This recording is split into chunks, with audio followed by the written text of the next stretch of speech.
Mwinawo dzikunetsa kutaura kwandiri kuita kudai. Nyaya yekutanga ndiani regai nditi ndeyakudimetias mere ndaona an article ravata screenshot kuti hanzi vakatwa muRehobo papfuti point. Inga zvakaoma bedwe. Saka what has become of our country? Ko vanhu vakuita zvekuita muRehobo nepfuti nekuda kwei? Hanzi kuti nguva yangu dzacho dzavakanga vaitwa izvozvo asi vanyora kupeji kwavo iwo Demetrius mere kuti vakanga vaine pfuti asi zvakashaya basa. Ndo zvavanyora ndokubva vaisa mavhesi ebhaibheri shoko raMwari. Kune kuda kwei vanhu vaita zvakaita seizvozvo? Zvikanzi ndibatsirewo kutenda Demetrius mere ndibatsirewo kutenda Mwari kuti ndiri mupenyu. Muvengi anga aronga tsuro dzake asi Jehovha vakazvirambidza. Pfuti vaiva nadzo asi Jehovha wakadzirambidza kushanda. NdiBudimetius Mera. Isaiah 54 verse 17. Ndakaiona muupenyu hwangu tali takumi munhu yeuka uri huruva. Ndo zvavabva vanyora apa. Kune kuda kwei? And sorry zvavo Budimetius Mera. I hope he is fine and safe.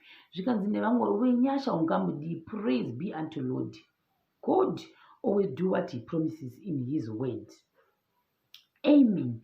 No weapons formed against us shall prosper in Jesus' name. He knows all events even before the enemy sit to plan for them and secure protection for his people. He is Jehovah. And there is still a long way to go for you preaching the word through music. Touch not my undoing doers. Do my prophets no harm. God is in control. The devil is a liar. Comment section makwadero page raBudimetius Mera. Tobva ipapo toenda pane imwe nhau yanga ichitwa ma-updates as usual avatitude. Kwanzi Budi thanks Makore vakapiwa bhairi yavo musi wechishanu vanga vatobuda. Vabuda kudaro musi wemugovera vanga vadzokera zvakare muchitokisi. Mhosva yavo yavari kupara hanzi inonzi tempering. Manje chirungu chacho chakachakwa pane maloya chinozoti netsei asi vanga vachitemba ndofunga nekesi kana kuti hanzi inonzi something like kutemba nekesi. How I'm not so sure kuti vanga vachitemba nayo sei. Number one, zvikanzi when exactly vakatanga kuita temba vachikanganisa kesi iyi before vasungwa kwanzi vaitemba nayo. Vari mukati mechitokisi vaitemba zvakare nekesi. After vabuda ipapo vaitotemba zvakare nekesi. Asi hanzi pakangonzi Bäil kutori nemumwe munhu ndofunga vaitaudzana navo here kana hanzi kuti zvaifamba sei. Bhairi ravo vachingonzi Bäil rakava richibhadharwa ipapo vakatosora vabuda musi wechishanu. And kutonzi hanzi vakatozombotomwa madhiringi zvavo ekuratidza kuti vabuda here. Sazi kuti vamwe vanhu vangotanga kufungira manje kuti we are not so sure manje kuti munhu wakapisa imba haasi vamwe vanhu vavo here vakandopisa imba yekuti kunzi vanhu vemunharaunda ndo vapisa. We are not so sure. Vamwe vanga vachidiri kuti hatizivi. Aya macomments akasiyana siyana asi lawyer Tabhi vangati hanzi nhasi muvhuro kudai vachamira zvakare pamberi pedare kwamutoko ndokwavanenge vachipinda pamberi pedare zvakare kuti ndofunga kuti vanzi vabatwa vakatemba hau nemhosva iyi asi tichiri ipapo kotonzi hanzi kuda kune vanhu vari kushanda navo kushe ndozvitaurwa. Zvikanzi zvakare zvine opportunity yekuti here nekuda akaenda nhasi akaapply for another bill anogona kubuda. Zvikanzi we are not so sure nekuti pari zvino nenhau dziri kuitika idzi nekutemba kwaita nekesi zvinogona kuti anokwanisa kunyimwa bhail. Akushata chega tikuverenga macomments asi vanhu vangatedza kufara. Vanhu vafara zikamboiti kuti ngadzokere anobudire hapaifanira kuti pakaimbitwa bhail in the first place ngaagara muchitokisi. Vamwe vanga vachidiro right. Zvikanzi Tapiwa Junior is fighting for justice asi kuti pari kushanda mishonga vamwe waka we don't know. Nyaya iyi ine vanhu vakawanda mukati zvokwadi. Vamwe ndokuti aifanira yekuzonzi vanhu vanoita zvokuti kuinsaita handidi hangu macomments iwayo ndakataura kuti macomments ekuinsaita handinyanyi kuda kufuta focus nawo. Zvikanzi it was obvious he should never been given a bail. Vamwe ndokuti hatiri kura nhema. It's for our own good mweya womwana uyu uri kutambudzika, ane kuchema Tapiwa uyu kuti ndakafirei. Idzi dzamhonde hadzifaniri kudana bedwe vamwe avo. Zvikanzi glory to God. Vakauya tateguru ndevamwe vavakadero. Zvikanzi Tapiwa hamusati mati kudii. Zvikanzi kubudira kudzokera here. Hasi akatuma vanhu kupisa kicheni yake kumusha here. Vamwe vangobvunza mubvunzo uyu. Sanzi kuti ndo tempering yacho here yanga yaitika kana kuti tempering yacho iri papi chaizvo kana kuti iye ndiye ari kuita mainvestigations or pane zvaari kuita kumaraini. I am not so sure. Hazvinasokuti anango anozvibata. Zvikanzi thanks imhondi full stop vamwe avo. Vamwe ndokuti thanks ngaataure chokwadi kwete kuti kutaura kuti no one is perfect. Vamwe ndokuti zvakare Tapiwa Junior is fighting for justice asi zvakaoma hazvo. Chengetwa naMwari Tabi. Tete advocate Chikeya is 100% right. Mastermind akagara mukati is good. Akagara mukati is good for us. Look how cunning he is. He even tempted to obstruct justice while he's in custody. Yes, that's the actual word. Kwanzi wakaita inonzi obstruction of the case. Iyo inokuda ndotemba yachoni. Inda ndatori kanga mwawedi rachoni. Obstruction yecase. And before asungwa, during asungwa, after abuda zvakare muchitokisi angachingoita obstruct case. Zvikanzi problem yekira ndeyekuti mari inogona kushanda. The best news ever. Thank you police for swift response and job well done. Vamwe avo. Kahlahle a jail kid and evil men. Keep on fighting Tapiwa. Thank God our prayers were answered. He should rot in prison.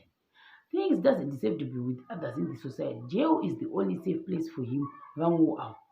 Well done, Tapiwa Junior, our young warrior. Keep fighting for yourself. I hope the judge who gave him bail akazviona manje kuti this Makore don't deserve bail. Vamwe vakadero. Vamwe ndokuti how is the judge feeling right now after vamupa bail? Zvinorevei? Ari kunzwa sei right now? I have no idea. Thank you Lord. Things deserve kugara mujeri. Tapiwa must fight, boy. Don't give up. Fight ndo zvangashawana vamwe kuti Tapiwa ramba uchirwa mabattles ako. No matter how hard he tries to destroy evidence, hazvimbobude mushe because he's fighting with the unseen. Kurevachi mwana uya. Tapiwa is a fighter. Now anezonyatsa kusungwa haabude uyo, thank God. Vamwe vadero. Vanhu pano vanonyepa to pledge in the name of love and life. It's very wrong. I don't know kuti zvanga zvabva nekupi. Vamwe ndokuti ndiani asungwa anaudhata. Thanks Makore ndiye akapiwa bail on Friday akasungwa futi on Saturday. That's good news indeed. Zvikanzi ari kuenda nhasi dai akanyimwa bail iwishi yevamwe vanhu iyo. Zvikanzi dai vangochinja jaji vacho. Zvikanzi nevamwe why asungwa anga akudestroy evidence ndo kuobstructa kwacho kwaanga achiita ikoko. Inga zvakaoma veduwi vamwe vadero. Vamwe ndokuti zvakare Mwari havadhakwe havana bhabharasi. Thank you Lord for fighting very hard for the Makore family and us the world as well. Tiri kurwadziwa isu. Thank God is back behind bars. Mari yake yebail akapawo hurumende Xmas box. Comment section uku. Just please repeat after me. No bail for Makore vanhu ava. I hope you heard me. I don't like repeating myself. You can say that again. Judge, how are you feeling today about your judgment? She must be embarrassed. I also feel embarrassed and disappointment. Even ivo judge vacho, I'm sure chiripo chava vakaona after vataura Friday. Ndofunga ari machira chaimo nhasi. Vamwe ndokuti Tabi needs our prayers. Thanks. Haatye kuuraya munhu. Ndivamwe vadero avo. Tizoni kuda kurema. Vamwe ndokuti the judge must be embarrassed right now. Thanks to the police for doing your work properly. Vamwe ndokutiwo well done Tapiwa Junior. Wake up boy and deal with them accordingly. Such people should be let out back into the society. Watching from Dama Falls residence. please don't publish kufamba kwaTabi for her safety. Vanhu vakutyira safety yani yasiTabi kuti pamwe kuda kune kunogona kuvawana sezvo panzi kuti things vacho vanogona kunge vaine vanhu vari kushanda navo kushe. Zvina kushata, tiri kudzidzawo zvikanzi they all need our prayers. There are times when judges have to be fathers, grandparents, uncles, and neighbors. This case doesn't need law, it needs humanity. Well said. Even while it's inside Tashamsika, so there are a whole lot of people were also involved in this case. We didn't know. Stay safe, Tabi, our lawyer. We are praying for your safety and protection, Deity and Tabi. Isaiah 54, verse 17. Vamwe kutanga watu vana mainingi also deserves kuenda kuchitokisi. Hatina kushata kudzidza kwese uku. Saka ndio zvanga zvakangozara panhau yani yatapiwa Makore Junior uyezve thanks Makore kuti wadzokera ke muchitokisi. Saka kuti nhasi judgment ichange ichiti kudii uyezve nenhau yani yekuti Demetrius Mary vakanga vabatwa pakanpoint. Hazvina kushata, tinongotenda Mwari kuti vari safe. Tichimirira zvakakuti kuti judgment yaThanks Makore ichange yakamira sei. Ndo zvandokwanisa kutaura mukati mevhidhiyo ine. Ndichakubata zvakare pachikamu zvinotevera.